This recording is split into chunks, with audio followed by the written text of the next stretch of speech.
Hi everybody, I hope you're all doing really well. So today I am back to talk about the books that I bought in the month of December, or received in fact, because I did get a couple of books as Christmas gifts, which was very lovely. We'll be chatting quite a bit about these books, so let's just get right into them. So at the beginning of the month, I was actually doing quite well at not buying books. Obviously I've just moved house, so I didn't want to be taking up too much space in my room because I don't actually have that much room for books. But as we were getting close to the end of the year, and I was realising that I was getting very, very close to having read more books this year than I have in any other year, I then went into Daunt Books on my lunch break because I work quite close, just like a 15-minute walk away from Daunt Books in Oxford. And whilst I was there, I noticed there were quite a few like short little books under 100 pages that I didn't quite want to get to. And I thought, well, why don't we do that now as a way of kind of like boosting up my Goodreads goal?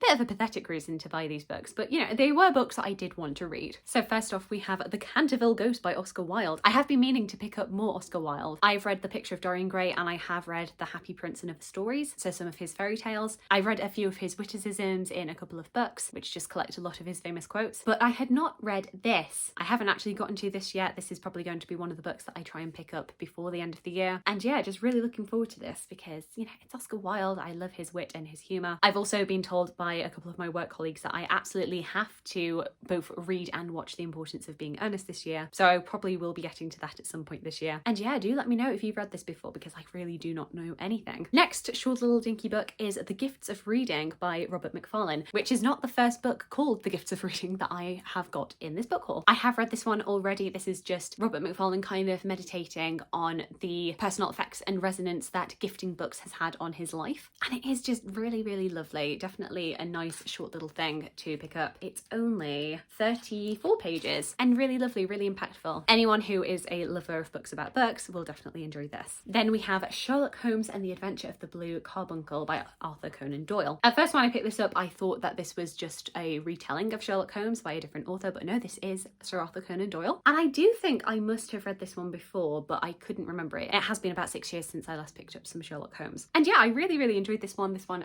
is a little bit Christmassy, just a tad, not overly. And it was just a really nice little one to pick up just before Christmas. And it does kind of make me want to pick up Sherlock Holmes again. I have been very, very tempted by the Stephen Fry audiobooks, which is just like a big bind up. I think it's over like 70 hours of Sherlock Holmes, the entire collection.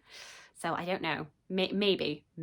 Then we have Why You Should Read Children's Books Even Though You Are So Old and Wise by Katherine Rundell. Another one that I have read already. I read this actually in the bath. And this is just a really lovely reflection on the power of children's books and why even as you become an adult, you should still be reading them. That children's books are not just something that you kind of graduate out of. And you are not being childish by reading books that are written for children. One of my favourite lines in this book is where she says, if you're only ever meant to be on this upward trajectory in terms of what you read, and children's books that are deemed like easy and accessible are at the bottom, and that you should only be reading that at the beginning of life and you should be graduating up to more complex works, then at your deathbed you're only going to be left with Finnegan's Wake. And I just thought that was really funny. Next up we have some poetry. We have My Life Had Stood a Loaded Gun by Emily Dickinson. I've actually never read any Emily Dickinson, though I have listened to a couple of podcasts about her life, so it made me really intrigued to check out her work. I've read about a third of this so far and I am really, really enjoying it. Not quite getting over the fact that Emily Dickinson doesn't title any of her works, doesn't make it easy to search for. And then the second work of poetry that I picked up was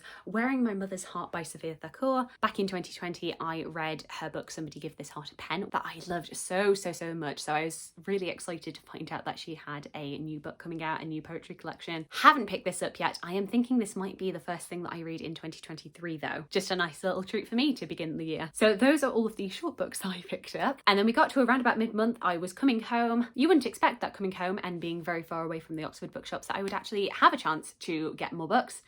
And yet, my sister had for Christmas been trying out this book service. I don't actually know what it's called, but basically I think they get a lot of leftover stock of books and then they sell it on fairly inexpensively, though actually looking at the prices of things, I actually don't think it's that much less money. Once again, I can't remember what the service was, but she asked me if there were any books that I wanted and I gave her a little list. And she did pick them up for me. The first of those being Letters from Father Christmas by J.R.R. Tolkien. This is one that I read a couple of years ago for Christmas and I really enjoyed it. I had been contemplating getting the centenary edition of that book because it was so lovely, but they didn't have that in stock. And I really wanted to have this in my Christmas collection. This is just a bunch of the stories that J.R.R. Tolkien wrote to his children as Father Christmas. And they are just so heartwarming heartwarming and lovely. I really love the personality that he gives to his Father Christmas in this. And also because it's taken over the course of about 20 years, you're getting to really get a glimpse into 20 years of history, because he doesn't shy away from talking about the things that are happening in the world, particularly like the rise of Nazism and the Second World War. And just this meditation on kind of like trying to keep up with Christmas and keeping it like a nice time for family and for children, even though these world conflicts are going on. I think that's particularly resonant this year. The next book I picked up was The Gifts of Reading. Once again, another book with this title, but this time instead of being a little essay, a small meditation, this is multiple essays. Essays on the joys of reading, giving and receiving books. And there are so many different contributors to this, including Robert McFarlane, so I am wondering if this book is his essay in here. Oh, I will report back to you. Ooh, I'm having a look at this now because the first essay in here is the Robert McFarlane, and it is the exact same essay. Oh, interesting.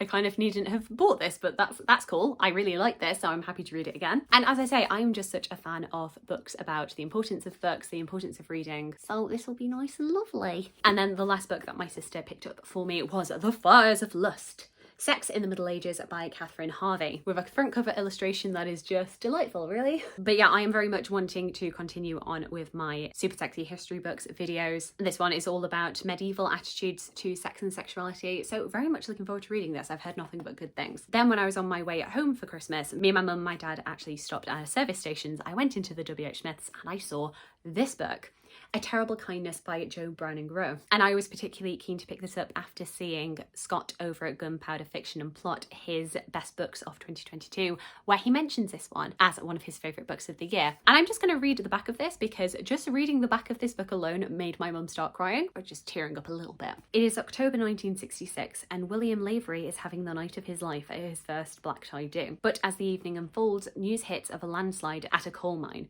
It has buried a school, Aberfan. William decides he must act, so he stands and volunteers to attend. It will be his first job as an embalmer, and it will be one he never forgets. His work that night will force him to think about the little boy he was and the losses he has worked so hard to forget.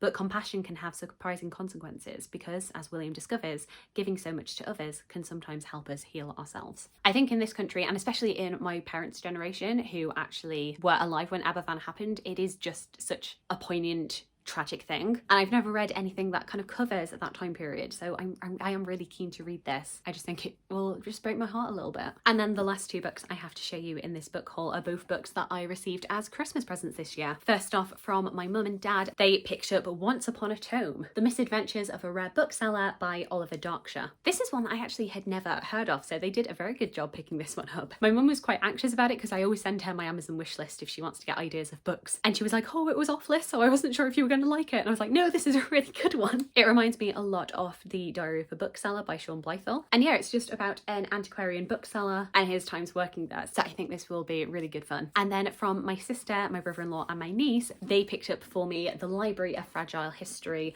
by Andrew Pettegree and Arthur D. Weduwen. This is one that I actually had my eye on when I went into Blackwell's back in November, when I was book shopping with Sylvie over at the TBR Diaries and Shannon from 155 Books. I think I had seen this one when it was in hardback, but I'd been waiting for the paperback edition to come out. And yeah, this just seems like it'll be right up my street. Just a lovely history of the library. So very, very similar books that I got for Christmas here.